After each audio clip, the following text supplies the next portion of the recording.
Mirar, hemos titulado esta conferencia Las virtudes de los cielos.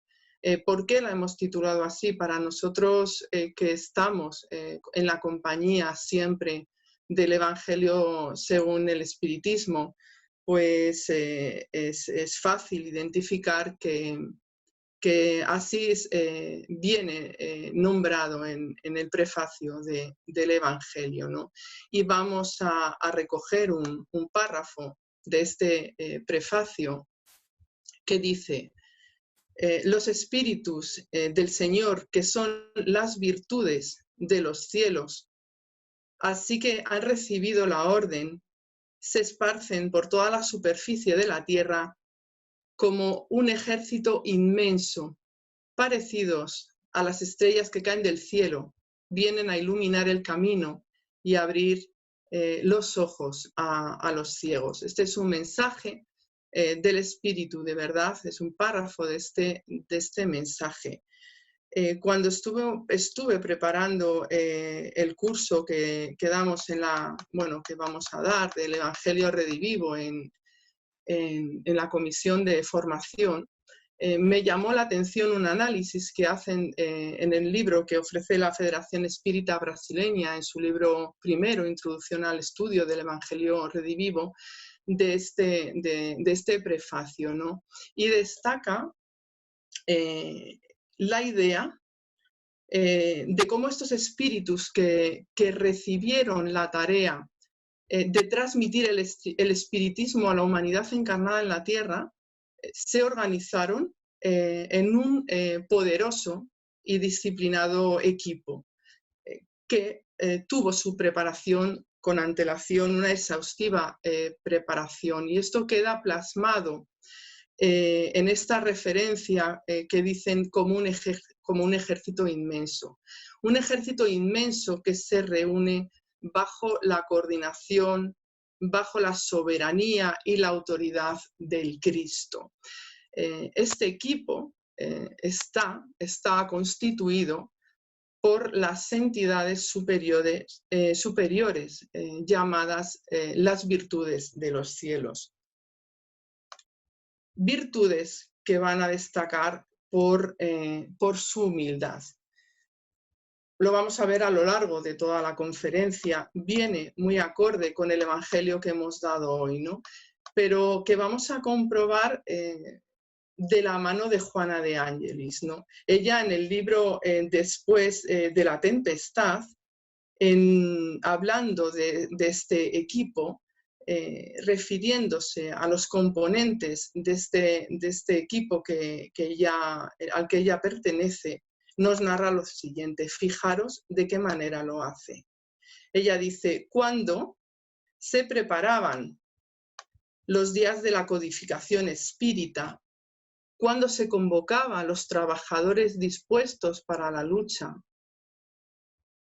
cuando se anunciaban las horas predichas, cuando se organizaban sembradores para la tierra, escuchamos la invitación celeste y nos apresuramos a ofrecer, fijaros lo que dice, nuestras parcas fuerzas, a fin de servir en la ínfima condición de labradores del suelo, donde deberían caer las simientes de luz del Evangelio del Reino. Prácticamente lo que hemos estado hablando en el Evangelio anterior, verse, como ha dicho Valle, ¿no? Siempre agradecido por la oportunidad que se da de aprender y de servir. Y lo está diciendo Juana de Ángelis. Para nuestra comprensión, estamos hablando de seres empapados del más alto valor moral, con esa disposición adquirida de practicar el bien, de amar el bien, de sentir el bien, en definitiva, de ser bien. Un ser de bien es necesariamente virtuoso.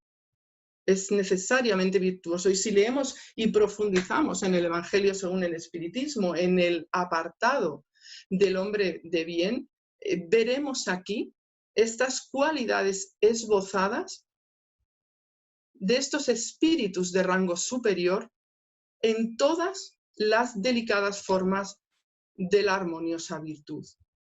Y fijémonos cómo cuando habla de virtudes de los cielos, este libro del Evangelio, de la introducción al Evangelio Redivivo, destaca como cielos, está escrito en mayúscula, traduciéndose por providencia divina.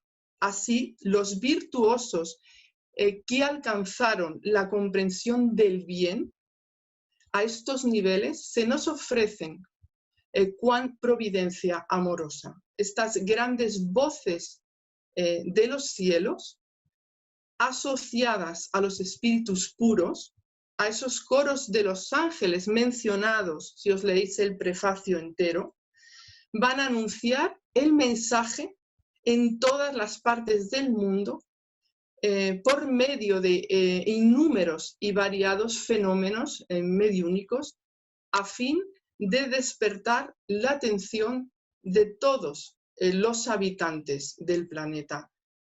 Estas virtudes de los cielos nos lanzan una invitación al amor, a unirnos los unos con los otros, a aprender a amarnos y a cumplir la voluntad del Padre, llamando a nuestro Señor para poder entrar de su mano en el reino de los cielos. Así este prefacio termina: Señor, Señor. Es algo precioso que encabeza este Evangelio, ¿no? La magnitud de la obra entregada a la humanidad por ellos, estos enviados de los cielos, es una invitación al estudio del espíritu inmortal, al análisis del ser en todas sus manifestaciones. Ellos hacen esto.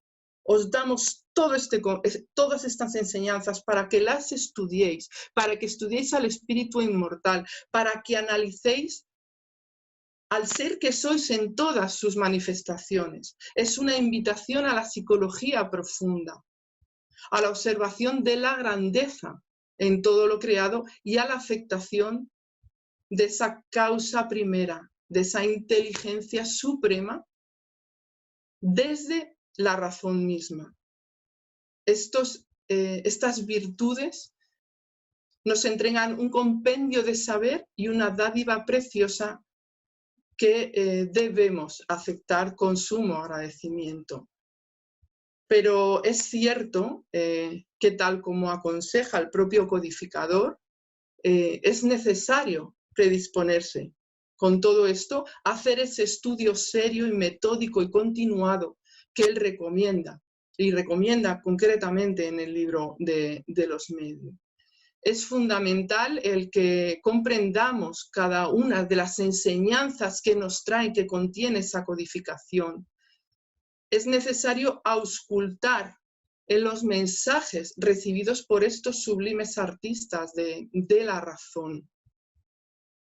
Porque sin este conocimiento nos sería difícil el asimilar todo aquello que luego fue desarrollado, fue compilado por Kardec, pero fue desarrollado con incuestionable maestría pues, por León Denis, por Gabriel Deland, por Richet, por Flammarion, Colavida, Amalia, Miguel Vives. Estos mensajes de ellos son la base, que están en la codificación, son la base para entender todo lo demás. Mirar, nuestra querida Amalia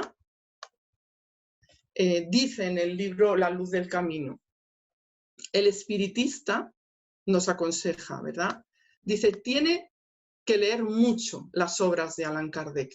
Primero porque contienen las principales enseñanzas, las de Flammarion, destaca ella. Después porque se engrandecen las aspiraciones del hombre ante la contemplación del infinito, las de Bezzani, las de Jacoliot, de Torres Solanot, porque demuestran la antigüedad del espiritismo en su esencia, claro, y otras muchas más que queremos enumerar, que no queremos enumerar por no pecar de difusos. Bueno, nos está dando este consejo, ¿no? Debemos de conocer todo lo que se ha hecho. Bezzani Por ejemplo, André Pexani escribió un libro que se llama La pluralidad de las existencias del alma. Louis Jacoliot escribió sobre el espiritismo en el mundo. A Torres Solanot le conocemos del cielo. Pero son estas voces del cielo autorizadas por su experiencia y superioridad, obrando en los tiempos que la providencia señaló para que se produjera esta manifestación universal que hoy vamos a traer, sobre las que tenemos que prestar mucha atención. Fueron una gran cantidad de espíritus los llamados a la realización de esta obra. Unos pues vivieron en la tierra en diferentes épocas y dejaron testimonios conocidos de virtud y sabiduría. Otros, muchos, no los vamos a conocer, no los podemos identificar porque no dejó la historia sobre ellos, pero su elevación es atestiguada, ¿no?, por su unión con aquellos que llevan nombres venerables y sabemos que están unidos por esa afinidad. Como no podemos hoy hablar de todos, sí que nos vamos a centrar. Hoy he querido centrarnos, bueno, pues porque era una actividad también en esta época, en estas fechas, centrarnos en los que estaban vinculados de alguna manera a la religión de la época, ¿no?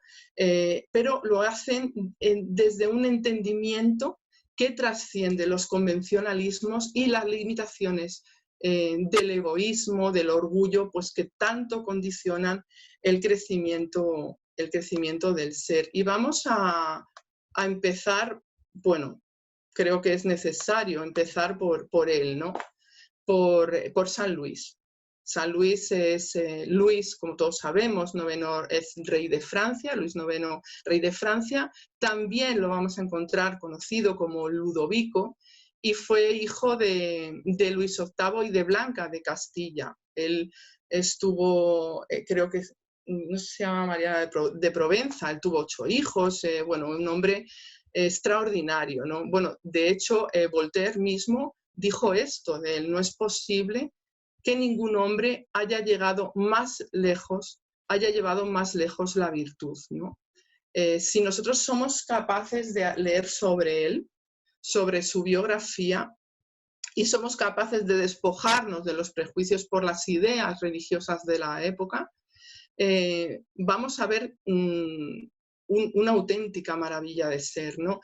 Vamos a leer, por ejemplo, en el testamento espiritual que dejó a uno de sus hijos, la calidad de este hombre ya en la tierra, en este paso, en esta encarnación por la tierra, que luego desde el cielo se iba a convertir en el guía de la Sociedad Espírita de París. Era un regente que en esa misma biografía vemos cómo lavaba los pies a los mendigos. Estamos hablando, fijaros de qué fechas, aquí vienen sus fechas de nacimiento y de muerte, en un siglo donde un regente, pero sí, él lavaba los pies a los mendigos, compartía su mesa con leprosos y dio un ejemplo de vida virtuosa a pesar de tener que atender a las obligaciones propias de su cargo. Cuando estaba oyendo a Jesús en este evangelio, digo, madre mía, cómo todo se enlaza, ¿no? Cómo las enseñanzas espíritas están ahí. Mirar, voy a leer un poco del testamento que le da a su hijo. Fijaros, ten piedad para con los pobres, para con los desgraciados y afligidos, y ayúdalos y consuélalos según tus posibilidades. Da gracias a Dios por todos sus beneficios, y así te harás digno de recibir otros mayores. Obra con toda rectitud y justicia, sin desviarte a la derecha ni a la izquierda. Ponte siempre más del lado del pobre que del rico, hasta que averigües de qué lado está la razón. Pon la mayor diligencia en que todos tus súbditos vivan en paz y con justicia. Este es el consejo de un regente a su hijo. Perfectamente acorde ya en la carne con las enseñanzas que luego va a ir derramando con inmenso amor en los tiempos de la codificación. Fijaros qué coherencia. Fijaros cómo es posible hacer un análisis de estas virtudes, de estos espíritus, viendo cómo ya se comportaron en la carne. Nos deja multitud de mensajes, pero yo, bueno, por resaltar uno, no es un mensaje, es una frase que creo que nos llega al alma a todos los espíritas. Él dice en el libro de los médiuns, solo la humildad eleva. Solo con esta frase podemos ver cómo es este espíritu San Luis que guió a la Sociedad Espírita de París. Vamos con otro, San Agustín de Hipona, este hombre que fue llamado doctor de gracia y dedicó su vida a escribir sobre filosofía y teología. Mirad qué frase, mirad qué párrafo. Y a ti, Señor, ¿de qué modo te puedo buscar? Porque cuando te busco a ti, Dios mío, la vida bienaventurada busco. Búsquete yo para que viva mi alma, porque si mi cuerpo vive de mi alma vive en ti, de ti. Esto viene en Confesiones, donde podemos descubrir mucho sobre su vida y vamos a identificar, leyendo este libro, un hombre al encuentro del equilibrio siempre entre la razón y la fe. Él nos lega luego como espíritu la recomendación de la introspección diaria, así como, bueno, enseñanzas extraordinarias. Su importancia dentro de la codificación es innegable. El libro de los espíritus recoge al final pues unos sabios consejos que necesitamos aplicar a la hora de discernir, especialmente en estos momentos en los que, insistimos, surgen cientos de voces alzadas, mensajes, lecciones que, si miramos bien, actúan en nombre del orgullo y la necesidad de representarse bajo un velado manto de vanidad, ¿no? Tenemos que ser muy cuidadosos con estos. En el punto 9 de la conclusión, en el libro de los espíritus, Kardec hace una pregunta, ¿no?, a los espíritus que le asisten, ¿no?, que les asisten en la sociedad. Dice, hasta tanto la unidad total no se haya logrado, está hablando del espiritismo, también de cómo actuar ante los detractores, dice, ¿en qué puede basar su juicio el hombre imparcial y desinteresado? Y la respuesta es clara, evidenciando la necesidad que tenemos y que podemos aplicar a nosotros ahora de aprender a juzgar a los espíritus por la pureza de sus enseñanzas, sin olvidar, y esto lo deja muy claro, porque estamos hablando aquí, está hablando de todos los mensajes de los espíritus, que entre ellos los hay que aún no se han despojado de la vida terrena. Nos hablan de aprender a distinguirlos por su lenguaje, evaluando por el conjunto de lo que nos expresan y observando si hay un eslabonamiento lógico en sus ideas, no pudiendo ver en ellas si se trata de estos mensajes que se suponen elevados, ni la más mínima muestra ni de ignorancia, ni de orgullo, ni malevolencia. En definitiva, lo que debemos de ver es si sus palabras tienen ese sello de sabiduría que revela la auténtica superioridad. Porque tal como hemos dicho al principio, es esta adquisición moral que caracteriza a los espíritus de segundo orden que estuvimos viendo en la clase el otro día. Nosotros aún debemos aprender a distinguir el error de la verdad. Y para ello nos hacen mucha falta estas lecciones de la experiencia de estos espíritus para que podamos ejercitar el juicio y adelantar con ello. Mirar lo que nos dicen en esta conclusión del libro de los espíritus que estoy diciendo. Ellos dicen la unidad, referente a la pregunta que había hecho Kardec, la unidad se hará en el lado en el que el bien no haya estado jamás mezclado con el mal. En ese lado, los hombres se reunirán por la fuerza misma de las circunstancias, porque considerarán que allí reside la verdad. Así que vamos a filtrar todo mucho y a darnos cuenta realmente de cómo son estos mensajes, porque podemos estudiarlos tal como nos ha ofrecido Kardec que hagamos. Con inmensa claridad, el codificador afirma que el supremo argumento debe ser siempre la razón y, fijaros, la moderación será lo que asegurará mejor el triunfo de la verdad, muy por encima de las diatribas emponzoñadas por las envidias y por los celos. Estos espíritus buenos, estas virtudes de los cielos, solo van a predicar la unión y el amor al prójimo. Jamás, esto debemos de tenerlo muy en cuenta, lo harán para que nosotros sepamos capaces de discernir, lo harán desde un pensamiento malévolo o contrario a la caridad, que es, absolutamente algo que viene, se supone, de una fuente pura, no puede traer absolutamente un pensamiento malévolo o en contra de los valores morales o de la caridad.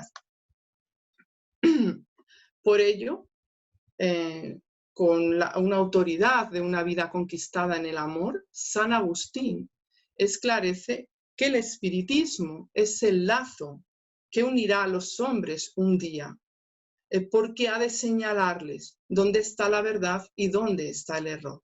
Fijaros, vamos a leer estas palabras que son suyas. Jamás los espíritus buenos han sido instigadores del mal. Nunca han aconsejado ni legitimado el crimen y la violencia. Jamás han fomentado los odios de partidos, ni la sed de riqueza y honores, como así tampoco la avidez de los bienes del mundo. Así que todos los mensajes necesitan ser analizados desde este prisma y mirados en su profundidad para ver si hay algo escarbando que pueda salir ahí que no se corresponda con una elevación. Y si analizamos a estas virtudes del cielo, veremos que efectivamente nada hay que sacar de ahí. Vamos a conocer otra de esas voces del cielo. San Vicente de Paúl, una de las figuras más representativas del siglo XVII. Él era conocido por la notable labor caritativa que llevó a cabo, por la preocupación que tenía por las condiciones de vida materiales y espirituales de la población campesina de la época y, en definitiva, porque sentía una profunda vocación por los pobres. Él es un mensajero en la obra de la codificación espírita. Fijaros, si vamos a su vida, vamos a recordar un acontecimiento que ocurrió en enero de 1617.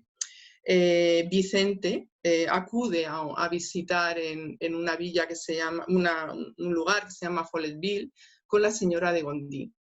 Él era preceptor de esta familia, ¿no? Y fue llamado a la casa de un anciano campesino en un pueblo cercano de Ganes.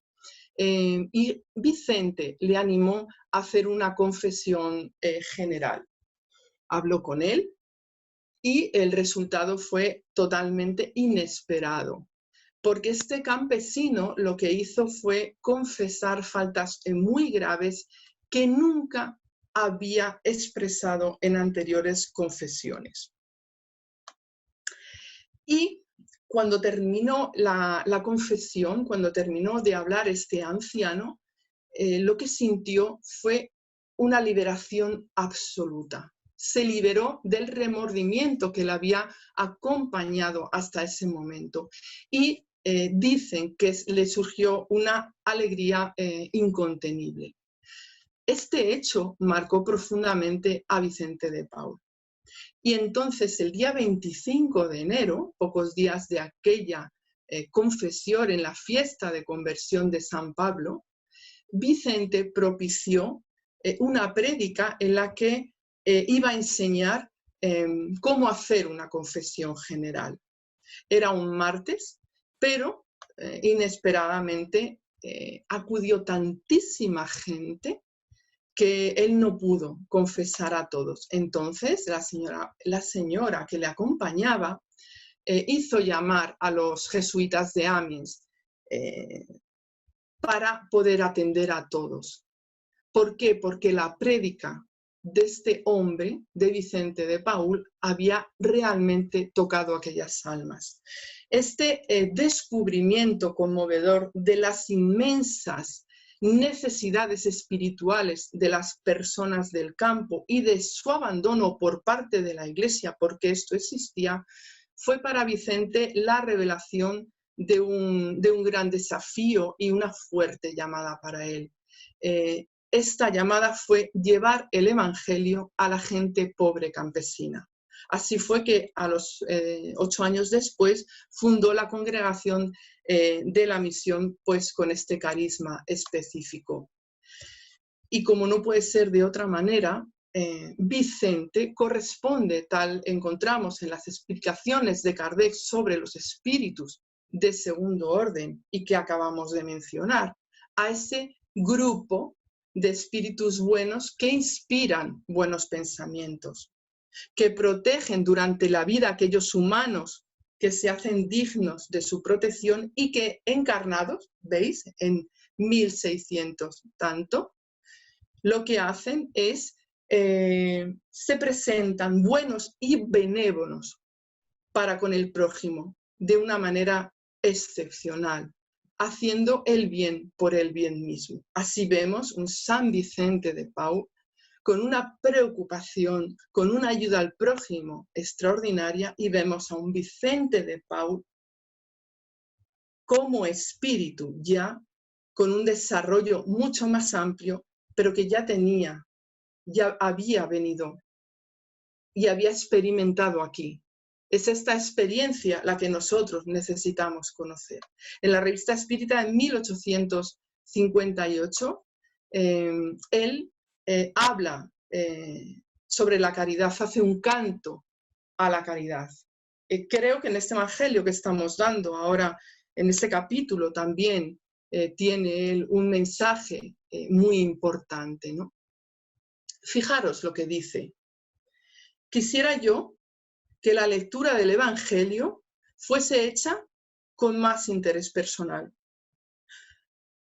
Se abandona ese libro haciendo de él una palabra vacía, una letra muerta. Se echa al olvido ese código admirable.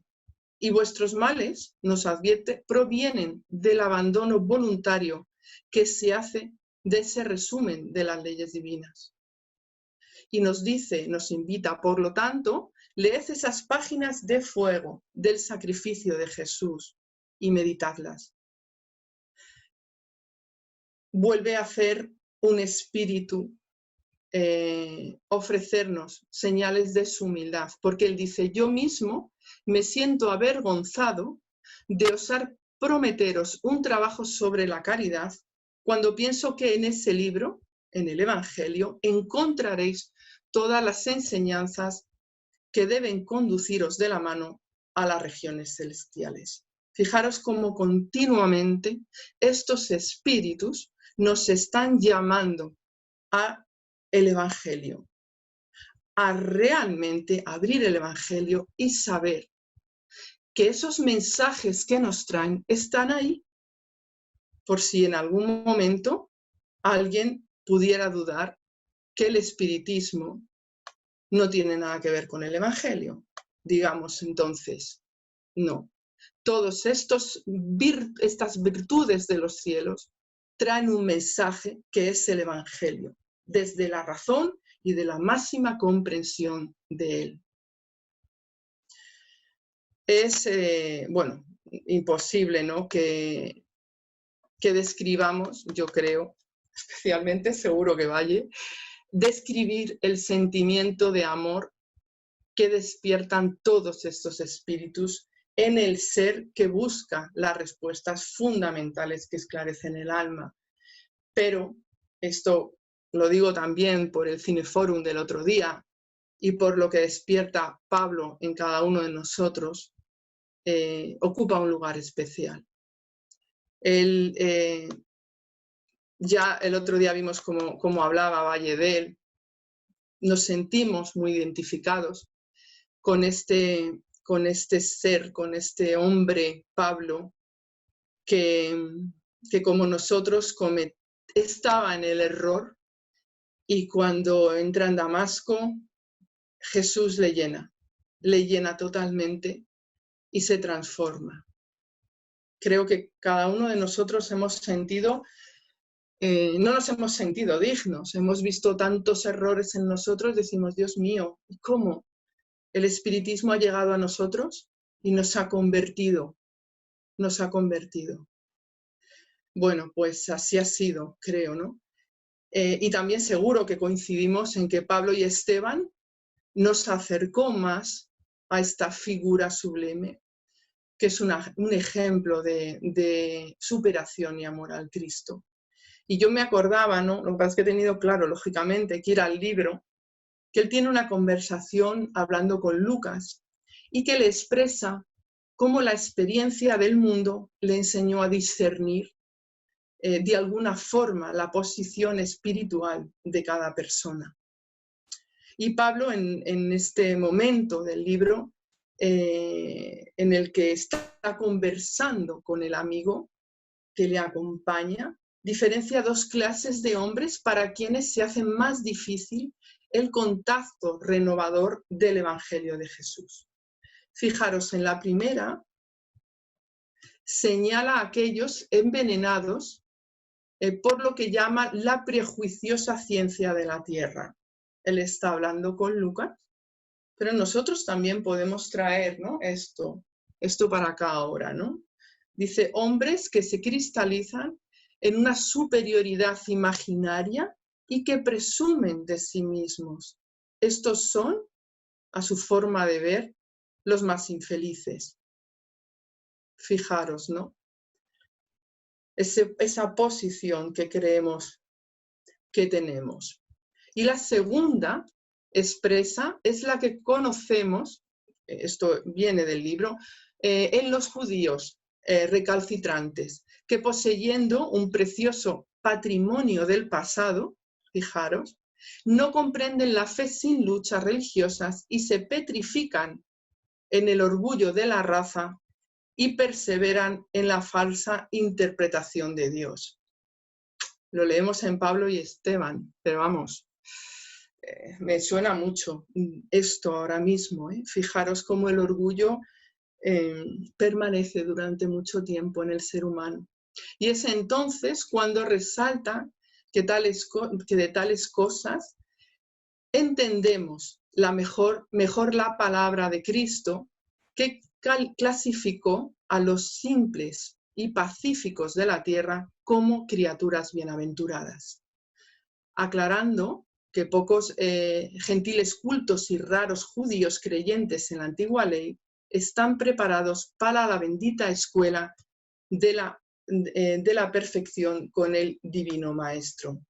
Es así que Pablo se alza en ese momento ante los bulliciosos israelitas que le estaban rodeándolo, llamándoles a escuchar la voz de su propia conciencia, haciéndoles llegar la certeza de que el mensaje del Mesías será auspiciosamente recibido por los gentiles humildes e infelices que son en verdad los bienaventurados de Dios. son continuos llamados a despojarnos del orgullo, de la vanidad y a encontrar esa humildad que ellos ya tienen adquirida, y por eso desde esta experiencia nos hablan. Pablo nos deja mensajes en el libro de los Espíritus, en el Evangelio según el Espiritismo. Pero me gustaría, para que si lo queréis apuntar, recomendar dos artículos de la Revista Espírita de 1863. Están en portugués, ¿vale? Estas revistas no están todavía traducidas a nuestro idioma, pero son muy interesantes. Uno se encuentra en el mes de febrero, es intitulado Sermones contra el Espiritismo, y recoge discursos ofrecidos por ministros de la Iglesia de varios sitios, habla de Texas, de zonas de América, aludiendo muy negativamente a las enseñanzas espíritas y haciendo incisión en los mensajes que para ellos son supuestos de estos virtuosos espíritus que estamos nombrando hoy aquí en esta conferencia, y realmente haciendo alarde haciendo gala de un grandísimo desconocimiento, criticando las enseñanzas espíritas que sí vemos están dentro de todas las enseñanzas del Evangelio, criticando incluso a estos falsos mensajeros del cielo con estos nombres que se supone que han tomado, ¿no? Y Kardec, con toda la tranquilidad que le proporciona esa autoridad moral y la seriedad de la observancia de las enseñanzas, él expresa algo muy sencillo. Dice, ¿tenemos necesidad de refutar semejantes afirmaciones? No. Basta remitir al estudio de la doctrina y a la lectura de lo que ella enseña. Con esto nos dice que realmente lo que nosotros debemos de hacer es estudiar, es leer, comprender estas enseñanzas, porque todo lo demás que venga, estos ataques, no tienen que impactarnos. Es un artículo largo, pero muy, muy interesante. Y hay otro artículo en esta revista, pero en el mes de diciembre, que se titula, que está intitulado San Pablo, precursor del espiritismo, ¿vale? Y en él hay una preciosa comunicación de François, mira, lo voy a poner aquí, a ver si sale la diapositiva, de François Nicolas Madeleine Morlock, sobre el apóstol de los gentiles, que es digna de leer y de releer, ¿vale? Empieza. El aliento, hablando de Pablo, el aliento que emana de sus epístolas, la santa inspiración que anima sus enseñanzas, lejos de ser hostil a vuestra doctrina, se está refiriéndose a este artículo anterior donde se han dicho barbaridades. Lejos de ser hostil a vuestra doctrina, está al contrario llena de singulares previsiones en vista de lo que acontece hoy. Es así que en su primera epístola a los Corintios, él enseña que sin la caridad no existe ningún hombre, aunque fuere santo, profeta o transportase montañas, que se pueda llamar a ser un verdadero discípulo de nuestro Señor Jesucristo. Y leemos cómo continúa el mensaje. Como los espíritas, y antes de los espíritas, fue el primero en proclamar esta máxima que hace vuestra gloria. Fuera de la caridad no hay salvación, mas no es apenas por este único lado que él se liga a la doctrina que enseñamos y que ahora propagáis. Con aquella sublime inteligencia que le era propia, tenía previsto lo que Dios reservaba para el futuro. Y hacer notar esta transformación, esta regeneración de la fe de Cristo, que sois llamados a asentar profundamente en el espíritu moderno, ya que describe en la citada epístola y de manera indiscutible los principios las principales facultades mediúnicas, por él llamadas los dones benditos del Espíritu Santo. Fijaros cómo habla el cardenal Morlot, que también deja mensajes. Él es un espíritu que se comunica bastante en la codificación, cómo deja claro lo que era Pablo y lo que es en los tiempos, lo que significa en los tiempos de esta nueva revelación.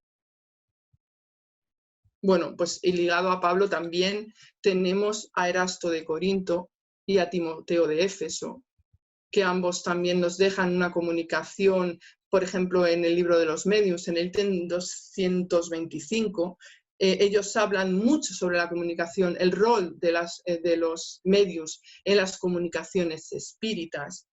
Erasto tiene muchísimas comunicaciones que hablan sobre el papel de estos medios, nos habla mucho de los fenómenos mediúnicos, y a Erasto debemos la frase que tantas veces repetimos: más vale rechazar 10 verdades que admitir una sola mentira, una sola teoría falsa. Esto está incluido en el libro de los medios, en el capítulo 20.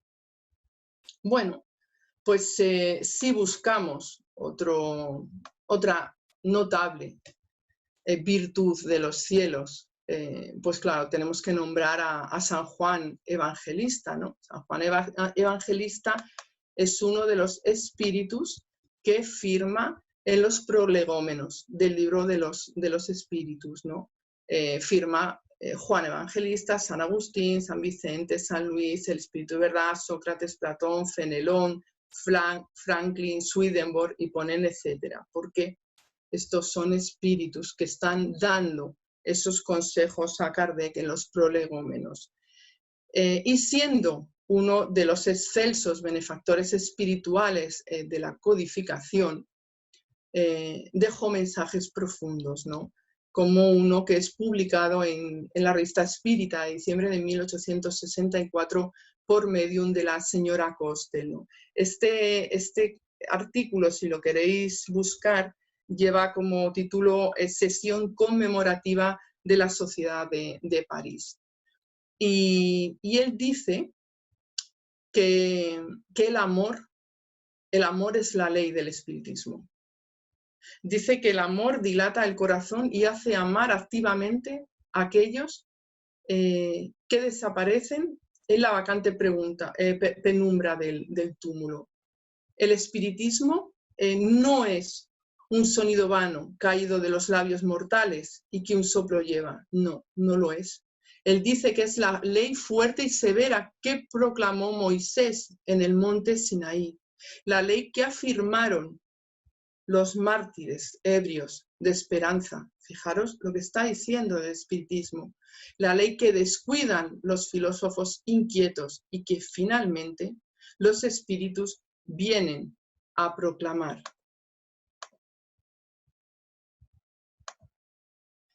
Y nos llama a los espíritas y nos dice: espíritas, el gran nombre de Jesús debe flotar como una bandera por encima de vuestras enseñanzas. Antes que fuerais, fijaros, antes que fuerais espíritas, el Salvador traía la revelación en su seno y su palabra prudentemente medida indicó cada una de las etapas que recorristeis hoy. Los misterios cayeron al soplo profético que sacude vuestras inteligencias como otrora las murallas de Jericó. Si tenéis oportunidad de leer a todos estos detractores del espiritismo en estos artículos que Kardec publica, tantas voces que se han alzado en contra, acusaciones que no tienen ni pies ni cabeza y que lo único que hacen ver es que no se sabe de espiritismo. Cuando pretendemos sacar estas lecciones del Evangelio, cuando pretendemos decir que es que estamos hablando de espíritus muy relacionados con la Iglesia, la gente no sabe lo que está diciendo. Estamos hablando de espíritus que han adquirido ya unos valores tremendos. Estos espíritus están vinculados a la Iglesia muy por encima de esos convencionalismos. No estamos hablando de otros muchísimos, como la Mener, no estamos hablando de Busset, pero porque no nos da tiempo.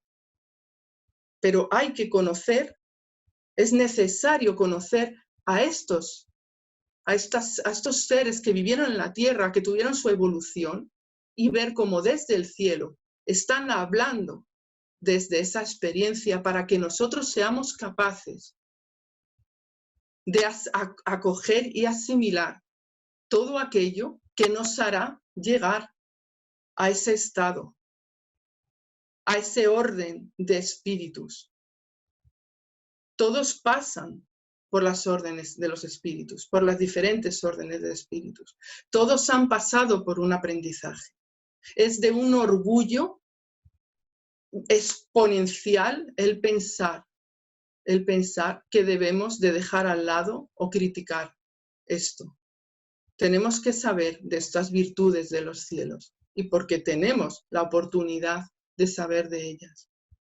Y de otros muchos, como hoy ha estado diciendo Jesús, que vienen en el cielo, en el infierno, que han dado ejemplo, como han desencarnado con su ejemplo, de los que son espíritus felices, de los espíritus sufrientes, de todos tenemos que aprender. Pero estas virtudes de los cielos son ese equipo al servicio del Maestro Jesús, espíritu puro, único en el primer orden, los espíritus puros. Esos coros de ángeles están ahí preparando esos espíritus superiores que vienen y nos enseñan y nos transmiten.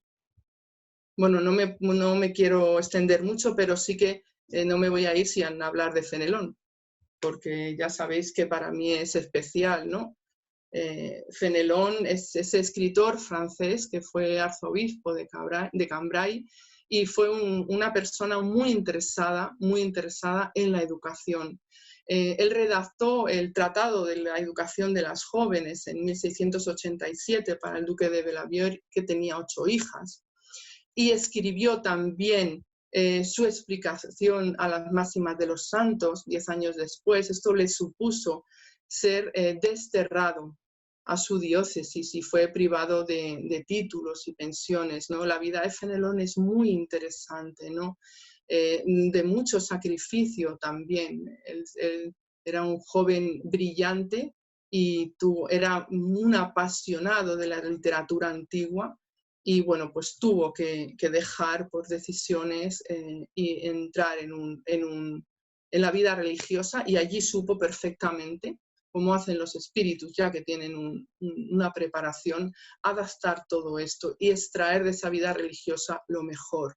En 1699 él escribe Las aventuras de Telémaco, que él contiene visos satíricos sobre la educación de un joven príncipe. Él tuvo que aceptar la educación del duque de Borgoña, con el que realizó un trabajo extraordinario, y publicó también las fábulas y diálogos de los muertos en 1700.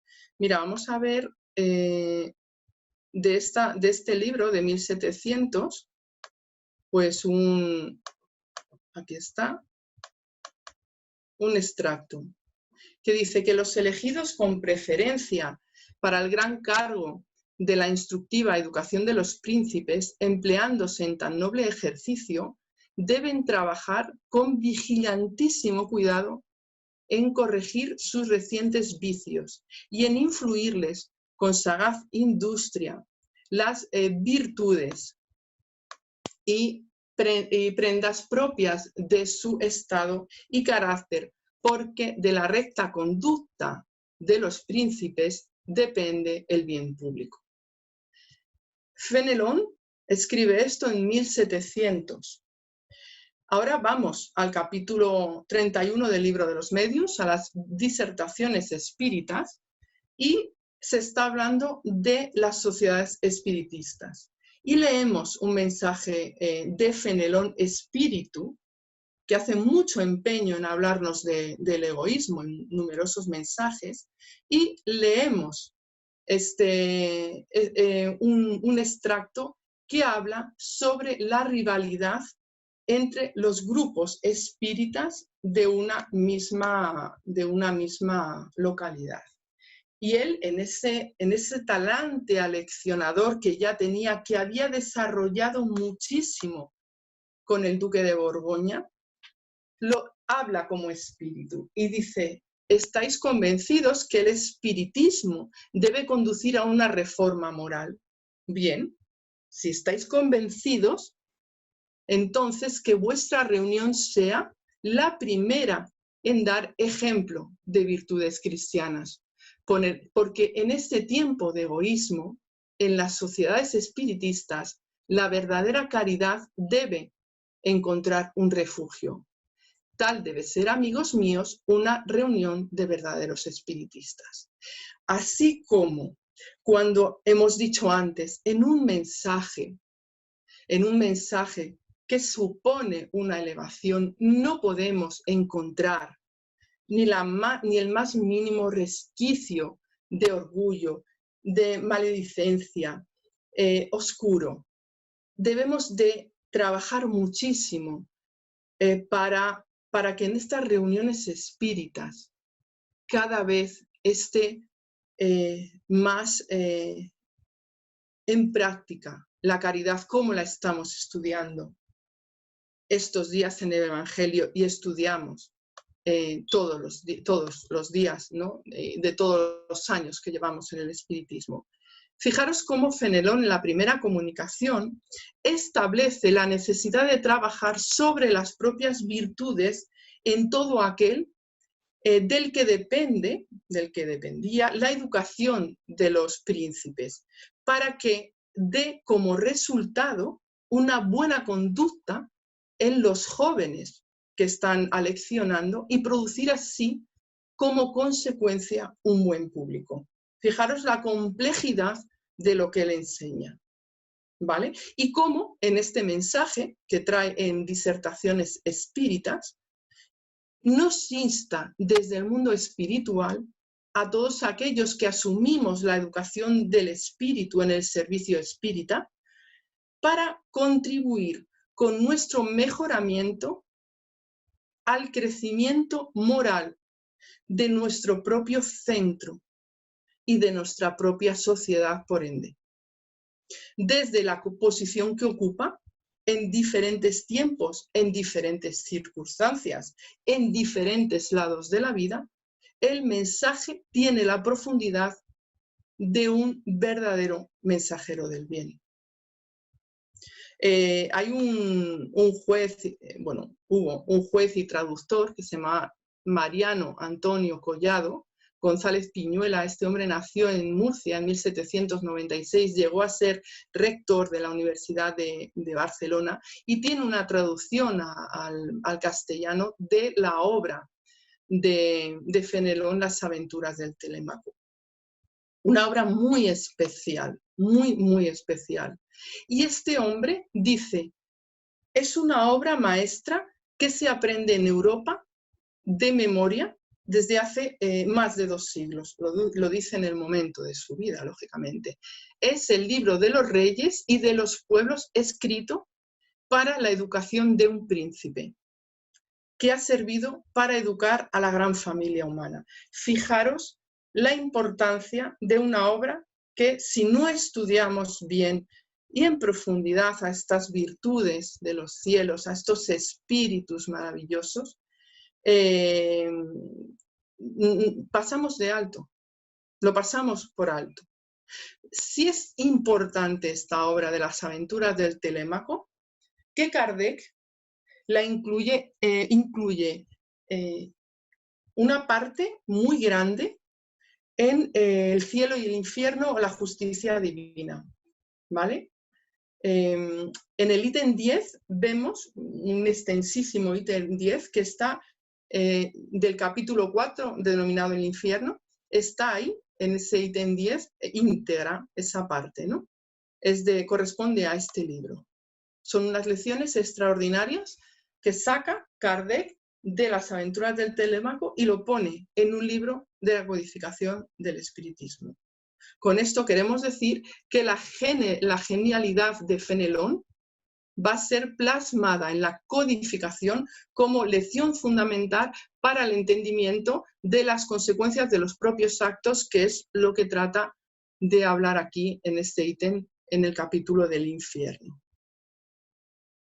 O sea que tenemos un amplísimo campo de estudio con estos espíritus. Para finalizar, voy a coger, ¿no?, unas palabras de Fenelón que están en la Revista Espírita de 1861 y que hablan de la oración, porque es otra de las grandísimas lecciones, ¿no?, del Evangelio y del espiritismo, ¿no? Y es algo que nosotros estamos aprendiendo a convertir en nuestra vida en una oración continua, ¿no? Él dice: oración del corazón, invocación incesante de la criatura al Creador. Si conociesen tu fuerza, cuántos corazones arrastrados por la debilidad habrían recurrido a ti en el momento de la caída. Tú, oración, eres el valioso antídoto que cura las heridas, casi siempre que son mortales, que la materia ha abierto en el espíritu, haciendo correr en sus venas el veneno de las sensaciones brutales. Fenelón, todos los espíritus que forman ese equipo extraordinario nos invitan a la oración diaria,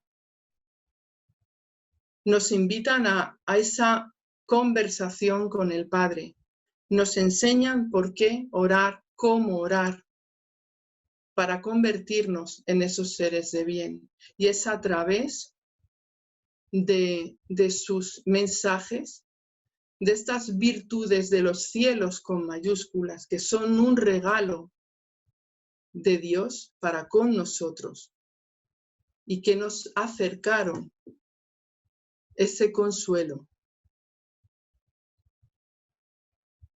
y que estaban a las órdenes del excelso terapeuta y amigo de todos. Así pues, queridos amigos, las voces del cielo, las virtudes del cielo hablaron con Allan Kardec y nos trajeron las enseñanzas de él, de nuestro Maestro Jesús. Yo pediría que estudiásemos mucho a estos espíritus. Tenemos mucho tiempo, porque la vida es eterna y podemos estudiar a ambos lados de la vida. Porque solamente es a través de las enseñanzas de ellos, de estas enseñanzas del espiritismo, de las grandes enseñanzas de la humanidad, que podremos llevar a Jesús en nuestros corazones y así seguir a Jesús y con el trabajo en Jesús transformar este mundo que hoy está cambiando. Porque, sea como fuere, nos ha tocado vivir una gran transformación, esa transformación de regeneración hacia la regeneración. Y nos ha tocado vivir como espíritas. Asumimos una gran responsabilidad. Una vez escuchadas las voces de los cielos, no podemos volver atrás, porque nos han llegado al corazón, las hemos comprendido.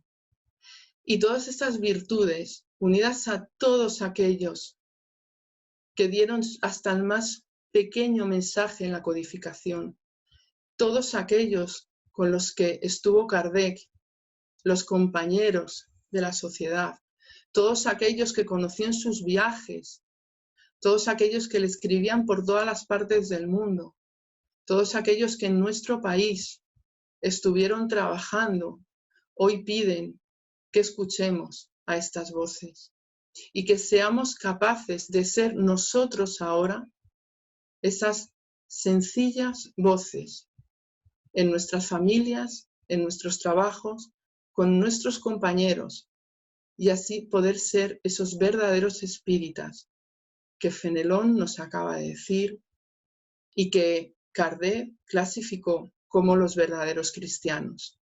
Así que creo que hoy, que es Viernes Santo, seamos nosotros voces también del cielo de nuestro Maestro Jesús y sepamos calmar, consolar y ser dignos del espiritismo que tanto bien nos hace.